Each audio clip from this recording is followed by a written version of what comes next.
这么大的鳗鱼，我们上湖开缸。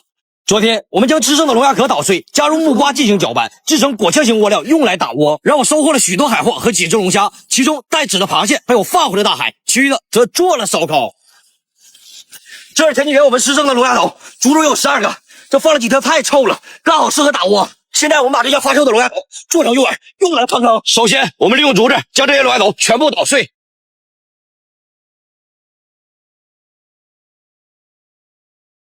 我去，这下面好几头大鳗鱼！我去！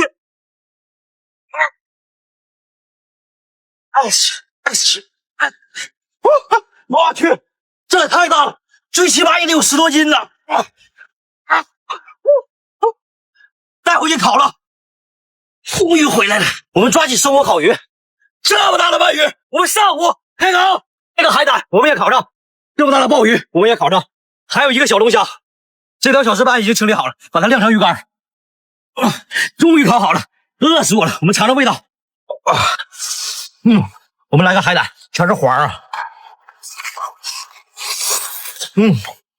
好甜呐，是不是？这给你留着。我再来口鳗鱼。快点！